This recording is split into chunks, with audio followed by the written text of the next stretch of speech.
Good afternoon. I'm Marcus Pask from Spain, and welcome to Talent Unplugged Across the Pond, the show where we dive into the often honest, often messy truth about hiring. I did this last week. I'm You getting worse at this did. You introduction. did. You've gotta memorize it, I Marcus. know, I know. Good morning. I'm Megan Conlon from Houston, Texas, and this is the show coming to you from two continents, two perspectives, one unfiltered conversation about how we look at the recruiting industry. And today we are having another guest on the show, which is amazing. And we are joined by Neil Davies, a man who has built talent acquisition functions across some unbelievable companies, Microsoft, Visa, PayPal, Roku, to name a few. And you've spent the last 25 years covering global TA leadership across these high growth environments and organizations, and is now the founder of IC2 Talent Acquisition Solutions. And you have truly been doing everything at scale and have an amazing experience, which I am thrilled for us to dive into. Welcome, Neil, to the show. Welcome, Neil. Thank you, Megan and Marcus. Yeah, it's good to Excited meet to you. have you here. Nice to meet you. Where do we find you in the world to start? So today I'm in Los Angeles. So I moved here about 6 years ago with Activision Blizzards and Southern California. The weather, the climate, it's kind of hard to leave. Pretty hard to leave, yes. Very good. Originally from the UK, though, yes, Neil? Yeah, so I moved here. You didn't mention this company, but I moved here with Enron back in 2000. Of course. So that was my first head of TA gig, was leading global talent acquisition for Enron. So Megan, I was in Houston, and so I spent a very happy sort of 5 years ish in Houston, in Texas, and actually that's where I started my first sort of private venture company, which was a company called Inventia Consulting, which is IC1. And I couldn't come up with a creative name second time around, so I just called it IC2. And that's how we came up with it. Couldn't come up with anything more creative or better than that. Love it. Love it. And so what is IC2 Solutions? Like, give us an idea of what that is right now that you're doing, and then we can touch on some of the past of what you've achieved as well. Yeah, so it really is a company.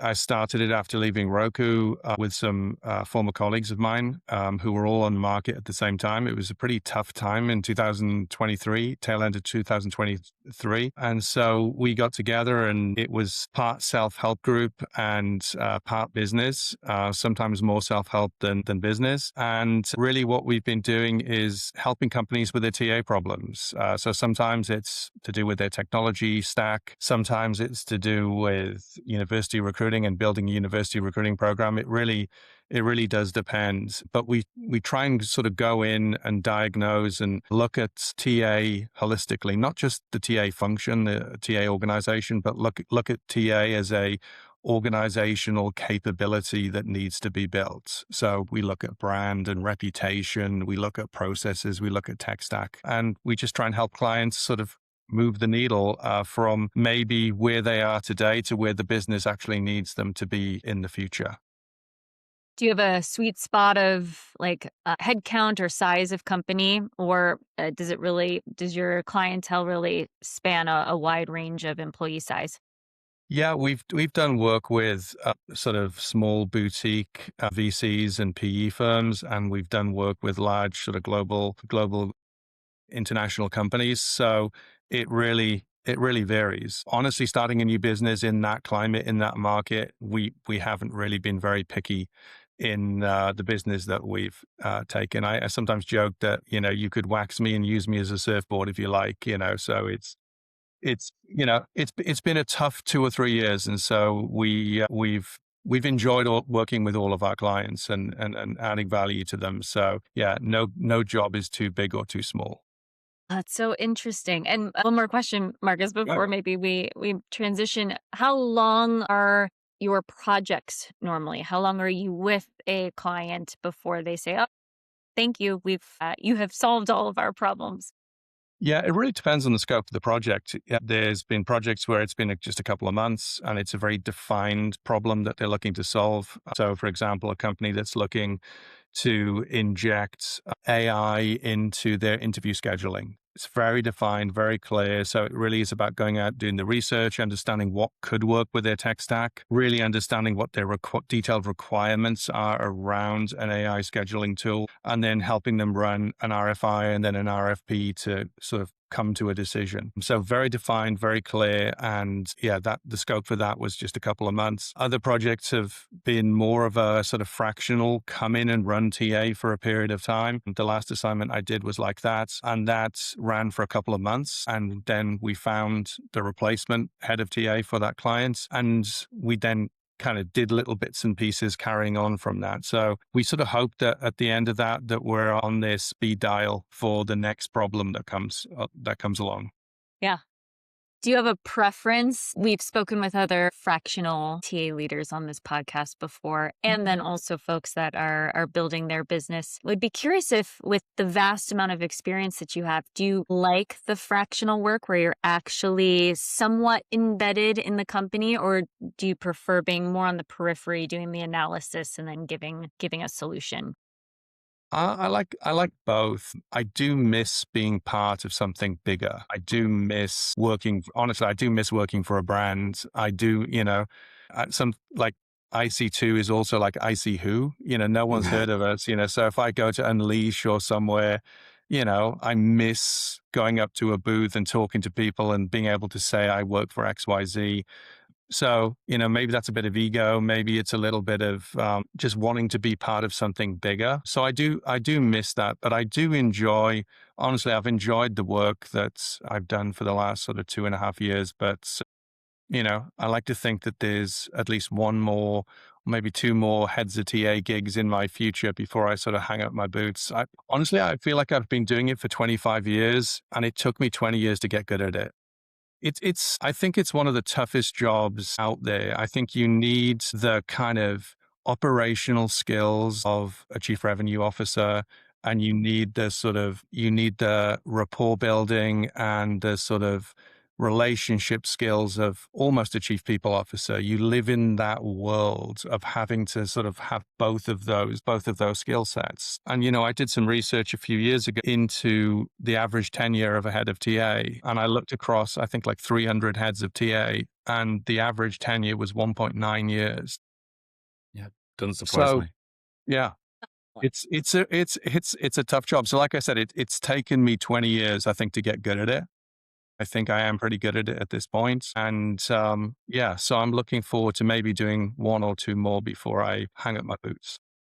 Similar to us. I mean, I'm 20 years in TA, Megan, you're getting probably similar numbers. And it's like, I don't think we could have made this podcast with Megan if I didn't have that amount of experience to talk about the topics that we talk about, because you need that amount of time to understand how it just keeps on moving, and like different parts, whether it's TA ops, it's employer brand, whether it's working with C-level execs, whether it's talking about referrals or early careers. Like, you need that time to really get under each of those topics, because they are a beast on their own, let alone when you combine it with everything else. And so I think, yeah, I completely agree in terms of the time period to become really knowledgeable about what we do in our industry. I was going to ask you a question, and without you giving away your trade secrets and how you do it, because you have a business to run, but if there, as Megan mentioned, we do have people that work in the fractional space. How do you go out and find new clients? How do they come to you? Is it because of your experience at Microsoft and Roku and word of mouth, or is there some,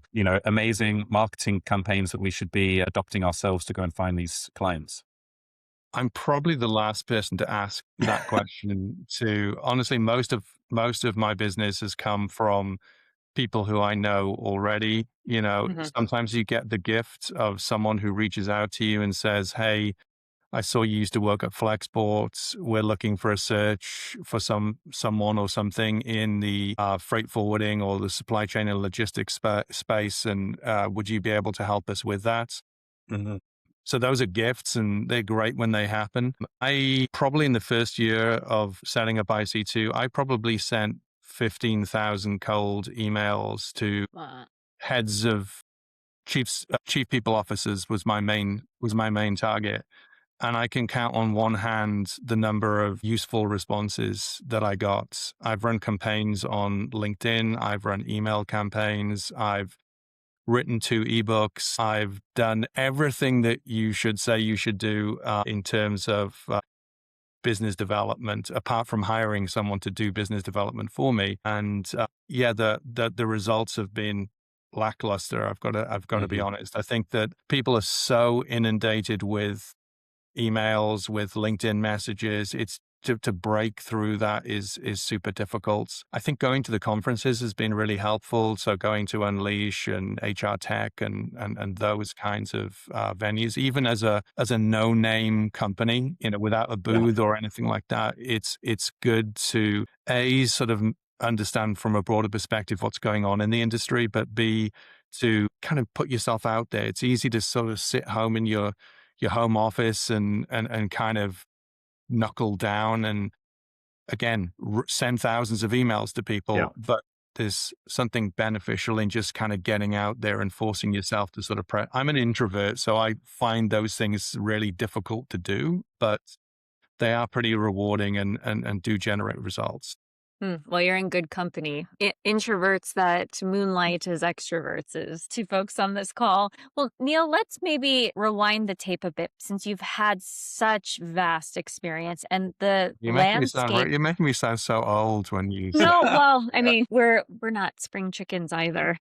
Sorry, Marcus, but you have had some really great experience from some very well-known companies, and the TA landscape has also changed in that time as well. But I would be curious, how did you get into recruiting in the first place? Oh my God. I started as an HR generalist and in the UK or across Europe. And as an HR generalist, you kind of do everything in a small sort of subsidiary sort of environment. And so I just enjoyed the recruiting aspect of the role. It was great to be in that role because you kind of learn the hard way what a mistake looks like. Because when you hire someone who doesn't work out, you're also the person who has to do the termination and has to do the exit and everything else. And so I think that sort of taught me like a valuable lesson in the human impact of doing something like that. I remember terminating someone and they said, "Oh, you realize I'm going to lose my house." And that's stuck with me the rest of my career in terms of how important it is. It's fun, it's great and everything. But at the end of the day, you're changing people's lives. You hope in a positive way, but we've all had career mishaps along the way and it doesn't always work out. So I found myself gravitating more to the onboarding and pulling people in than the sort of exiting side of things. And so when I moved to the States, I got an opportunity to specialize in recruiting and I took it. And I've stepped back across into generalist roles. I did a couple of years at Microsoft as a generalist in India. I was Flexport's chief people officer for a period of time, but I always sort of find myself being drawn back to the kind of tangible, concrete nature of recruiting. You've got customers, you can measure customer satisfaction, you've got output, delivery. It's the most tangible thing that I think we do in the HR realm. And I like that. I like that tangibility, that ability to sort of quantify impact. Mhm. And you have worked then for, like we reeled off, these companies. I mean, big names, quite different industries though. Like how did you pivot across Roku? Correct me if I'm wrong, because I don't know of Roku as much in Europe. I know it was really big in the US because of like TV, and then you We were, use Roku do at you? There home. you go. And obviously Flexport completely different and Microsoft completely. So how did you navigate going into these different industries throughout your career? Yeah, I think it's just being a learner. You learn so much in recruiting. You get to talk to a whole bunch of candidates, and so you kind of get an industry perspective from people. It's like going to school, in the sense that you've got all these teachers, and I sort of try and sort of approach all my sort of interactions with candidates not as me kind of educating them, but as them sort of also educating me. And so if you're doing enough of those, you really sort of do pick up the industry quite quickly. And, leveraging that sort of a core competence, that core capability that I've built in the TA space, it's nice to learn something new. If it was the same thing everywhere, I think it would get a little bit boring, to be honest. But yeah, no, I think that switching of industries has kind of kept it interesting for me and gives me that sort of, that sort of learning opportunity that I keep looking for. And did you notice anything similar about each time you went into these companies? Although the industries are different, me and Megan have talked about it on this podcast and in our private conversations. This TA is usually tackling very similar problems all the time, no matter what company size or industry you're going into. Did you notice that with those companies, or were you experiencing different challenges because of the industries or the size of company when you were going in?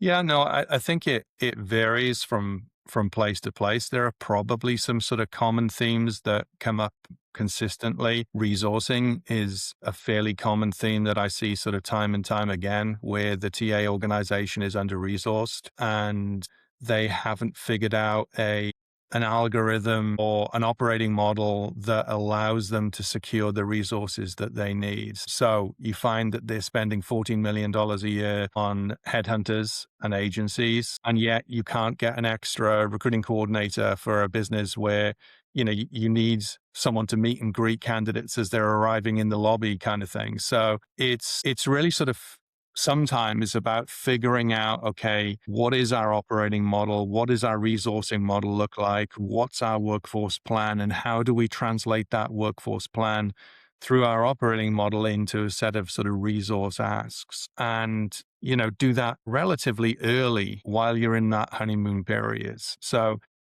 quickly sort of coming to the table with some ideas and some models in mind for how you're going to do that, how you're going to translate that workforce plan into a hiring plan and then into an operating plan that's probably the most sort of frequent sort of foundational piece of work. Obviously, the tech stack is something that Yeah. is really important and really pivotal. The people are really important and really pivotal. When I go in, I do like to try and work as much as possible with the resources that are already there. I often find that that's not the problem, that Yeah. the problem is resourcing. The problem is the technology stack. Maybe the problem is the reputation and brand of the organization. I developed an employer reputation index way back when, probably about 7 or 8 years ago, that looks at like multiple measures of reputation in the public domain for different companies. And if your reputation is bad, then that's going to color everything that you do from a recruiting perspective, whether it's inbound or whether it's outbound. And if your reputation isn't as strong, you're probably going to have to do more outbound than inbound, which Yeah. again, that impacts your operating model and the resourcing and everything else that comes with it and your tech stack. So really sort of understanding systemically all of these things into play. Employee referrals, for example. What's your employee referral rates? Back when I was at Enron, our employee referral rate was like above 50%. Wow. It's the gift that keeps on giving. So that feeds through then obviously to how you resource your team and your organization. So it's interesting. It's interesting stuff. For the listener who is not watching this on video, I could not be nodding like bigger and agreeing with you more, Neil. I work right now as a head of TA at a 150 person Series B startup. And all of those things are, even at our size, are very tangible problems for me to solve. The resourcing, the how do we not spend $1 million a year on agency fees? How do we get our employer brand out into the world versus even just checking whether or not we have a reputation at all? And then the tooling piece is just, for us at least, has been vital, especially in the dawn of AI. So interesting. You mentioned the people piece. You've been a leader for, it looks like, most of your career. I would be curious to hear if there are a couple of core competencies that you've seen across industries and across company sizes that are like really valuable for a recruiter to embody if they're going to be successful. That's a great question. I think one of them is running through brick walls. You need someone who's going to run through brick walls. That's someone who's not going to let hurdles, maybe it's a hurdler, someone who can jump over barriers. But if they can't jump over them, they've got to be able to subtly and professionally run through those barriers and remove them.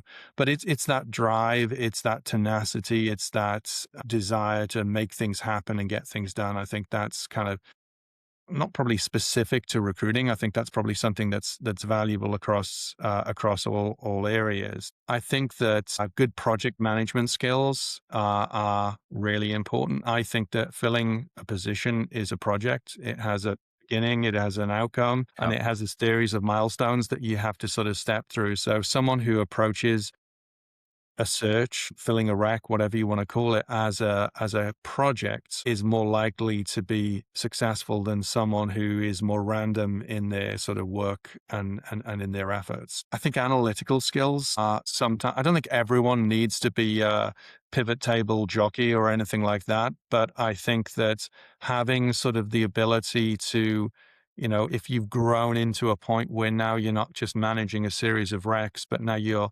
managing, even as an IC, you're managing a portfolio, supporting a business leader or group of business leaders, being able to go to them with data, with a story, with a narrative, whether it's simple updates or whether it's, looking at talent supply in a particular market to explain perhaps why things are happening slower, and then be able to offer solutions as to how you can maybe accelerate things is I think a valuable skill set as well. And I think with AI, I'm sure we're going to talk about AI some more in the conversation. With AI, I think that's just going to fundamentally change the world of recruiting. It has for me, honestly. Sometimes I go into a client and I have to work on their technology stack within the sort of firewall, as it were. And now I am so frustrated when I go into a client that doesn't have good AI tools. I feel like I'm doing the work with one hand tied behind my back. So And, true. I think that's going to, if you're a TA leader and you haven't figured out how to inject AI into how you do recruiting, you are not going to be able to hire the best recruiters in 3 years' time. You won't be attractive, because once you've operated an AI enabled recruiting technology stack, you can't go back.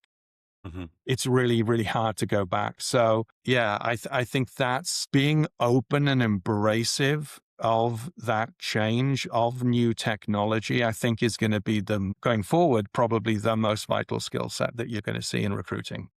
That's so true. I'm currently hiring externally for my full-time team, and that is one component or a skill that we do assess for is how are you currently using AI, or how have you thought about AI in your current process? Are you curious about it at the very least? And how have you made improvements or efficiencies into the way you tell story with data, the way that you impact candidate experience? What are the ways in which you're using AI? And if folks have not, then they're likely not the right person for what is a very lean team right now. So that's so pivotal, and I couldn't agree more. Is there any concern in your mind that AI may eventually replace the TA function? I don't think it's going to replace the TA function, but it's going to change the work that the TA function does. So scheduling is a no-brainer.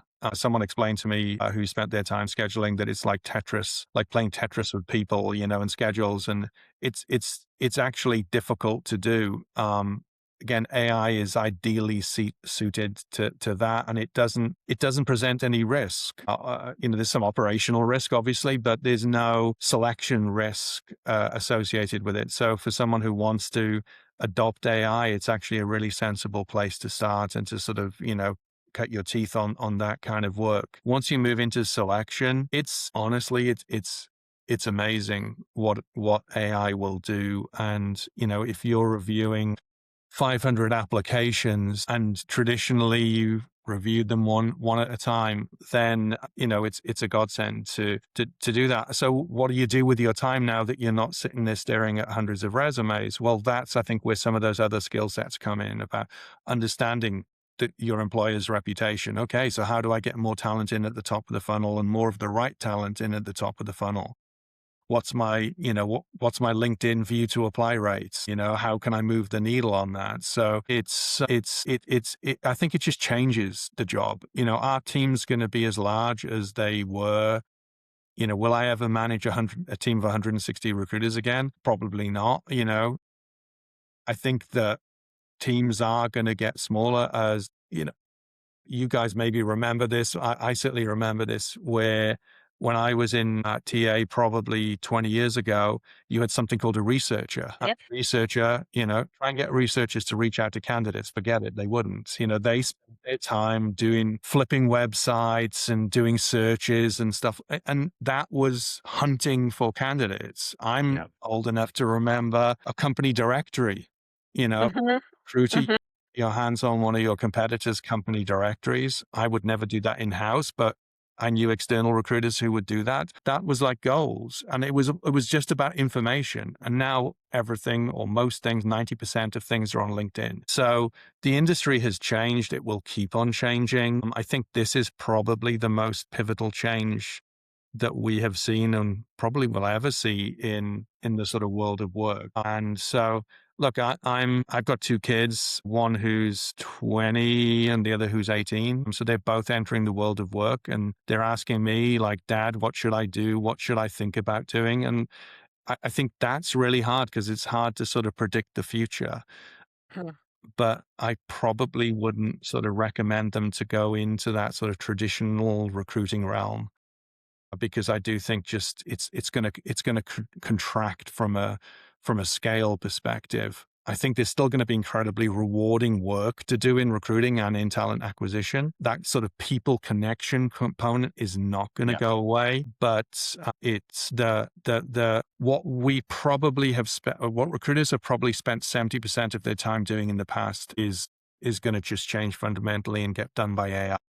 Yeah. Yeah. I mean, linking to that, I remember my first recruitment role, it would be 80% sourcing with interviewing and reviewing CVs. And if I got the opportunity and I had the time, maybe I could go and actually find out what the hiring manager really wanted and what was going on in their team, and speak to a HR business partner and speak to someone from rewards. And, now I do see that shifting, that you're going to have more time to actually have those meaningful conversations. And you mentioned earlier, like, present data, look at real problems that are going on in your tech stack or in your processes, and kind of get underneath a lot of this. Pivoting back slightly, if I was listening to this podcast as a head of TA, manager of TA, what advice would you give to me around some of the tech stack I should be looking at in terms of AI? You mentioned scheduling. That, for me, yeah, number one is that you can get on. You've got various other ones. Where would you start at looking at some tech stack that could support a TA function that hasn't already started looking at it?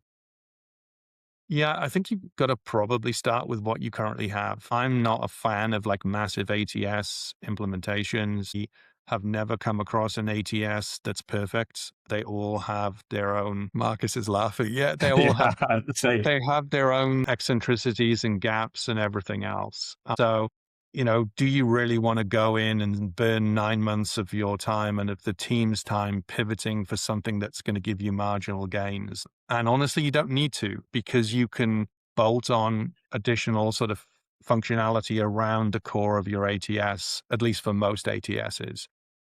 So, if you inherit an ATS that it operates in more of an open ecosystem, like Greenhouse, for example, then I think you can go to market and understand what's available. But I always try and start with, well, what do you want to do? So I think it starts with more of a strategic conversation around the organization's sort of tolerances for risk, the organization's tolerance for being at the sort of leading edge or the bleeding edge of AI usage. So what does human in the loop look like for you? How much human interaction do you want to have, and where? The technology is going to move to a point soon where, I don't know, maybe you don't even need a human in the loop. The AI can do the phone screen for you. And I can have a conversation like I'm having with you with an AI agent that maybe doesn't feel 100% organic or natural, but is good enough and is better than a phone screen with someone who's on their 57th phone screen of the month and kind of is sick of hearing their own voice. And it offers a different, maybe even a better sort of perspective than a human could, just because of that, through to the next stage of interviews, where again an AI agent can do the next round of interviews as well. So it really is not about a technology limitation. It's really about as an organization, are you comfortable with, like, what are you comfortable with at this point in time? Like I mentioned, scheduling, I think, is a good place to start because it is, no one's going to sue you for scheduling, but you might get sued for using AI to make selection decisions. Maybe you want to be able to say, yes, absolutely, every resume is going to be reviewed by a human. Maybe that's just a position that you want to take as an organization. So those are, I think, the conversations that you need to have even before you kind of get out there and start looking at what's available. When you do start to look at what's available, I think that's super challenging as well, because everyone is in everything at the moment, because it's so easy to build technology with AI. I've got a really good friend of mine, and he's one of my partners at IC2. He's built amazing technology using AI. He's not an engineer. He doesn't have a back, but he knows recruiting inside out and back to front. And that knowledge has enabled him, combined with AI, to build some absolutely amazing products. And so that's true for him, but it's also Crosscheck or Greenhouse or everyone else. So the pace of product development is just accelerating. And so the traditional boundaries between suppliers are being eroded. And so now everyone's doing everything. And I think it makes that decision much harder for you as a head of TA who's looking for a technology solution, because where does one begin and where does the other one? And then you end up with overlapping features within your existing tech stack. And so it's not easy, but I think the difficult thing is having the conversation with your business leaders around what comfort level they have in using AI, where and how. Yeah. And I think with like adding on to it, if you are looking at some tech stack and you go through and you have 3 or 4 conversations with different companies out there, don't be afraid to say no and actually hit pause at the end of it. We did this at Nibius where we were looking at sourcing tools and things, and we went out to market and, looked at 10, got that down to 3. And then we started having conversations. We decided, you know what? We're just not ready to implement another tool that's going to take us 6 months to get it right in a hyper growth moment that's going to overwhelm our recruiters, and it's going to maybe not solve the initial problem we wanted. So let's hit pause on doing this and look at it again. So like, I agree. Don't rush into it, but also don't be afraid to say no at the end of it if you decide it's not going to actually add value to what you already have. Yeah. It's expensive. My wife says this to me all the time: don't go shopping when you're hungry, because, and especially don't go to Whole Foods and go shopping when you're hungry, because you're gonna regret it. But I think being really clear on what your requirements are is the most important thing to do. Don't kind of go out and kind of get distracted by the bright shiny feature or the bright shiny products. Having an effective tech stack is not just about AI. It's actually about having a tech stack that does what you need it to do. So let's maybe transition into our myth with you, Neil. Would love to hear your thoughts on the myth that internal candidates should always get first refusal. I'm not sure about first refusal, because that implies that you don't necessarily go outside and look or explore before making a decision like that. I'm a huge believer in having a really clear and effective internal market for talents. So you've got good information that people can go to find out about opportunities. I used to love at Microsoft that there was this thing called an informational, where you could reach out to a hiring manager and have a conversation with them about a role before even launching an application to the position. So that kind of easy, commitment, you have to talk to your manager. Exploration was really effective. So I think that having an internal market like that has low friction and low barriers to making moves. I hate companies where, you have to be enrolled for 3 years before you can apply for a role. And, you don't want your manager to find out about it, because the culture is you're not going to you're not going to get your next promotion because, Totally. So I think the important thing is having a really good culture of growing talent internally, having a marketplace internally with low barriers to movement and good information exchange and everything else. I think that's really important. But then recognizing that when you're making a business pivot, that probably internal talent pool is not going to have the skills that you need. So if you're entering a new marketplace, if you're entering a new domain, a new area, a new product space, then you probably need to just go to the external market. But again, if you've got an effective internal market, it's amazing the gems that you have hidden in an organization, people who have language skills or experiences that you didn't necessarily hire them for, but that they bring to the table as a bonus. And so having an effective internal market is important for sort of uncovering those sort of hidden gems that you might be surprised that you have. So I don't think it's an either or. I think you've got to do both things effectively at the same time if you truly want to be effective. I don't know Yeah, and I think did that bust a myth, or I'm not sure. it doesn't always need to bust it. I think it's just No. good for us to have conversations about it. I think the final bit from my side on this is, as a manager, just look at your team and see where they could grow and where they could move, and look at them before you post something, and maybe speak to your peers about development opportunities to get them something else that might not be even within your team, and try and look there first before you go to anything external, I think is a good play, I would say. I think that's probably it for this episode. Megan, do you agree? Yes? I would agree. Yeah. Awesome. Well, I'd say thank you, Neil, for joining us on this episode. Your experience is unbelievable, and I think we've got some amazing information that's going to be shared with anyone that's going to be listening to this podcast. So thank you very much for joining us. Thank you for having me. Pleasure. That is it for this episode of Talent Unplugged Across the Pond. We hope you enjoyed listening, and we look forward to more stories, myth busting, and everything in between. So goodbye from me. Cheers.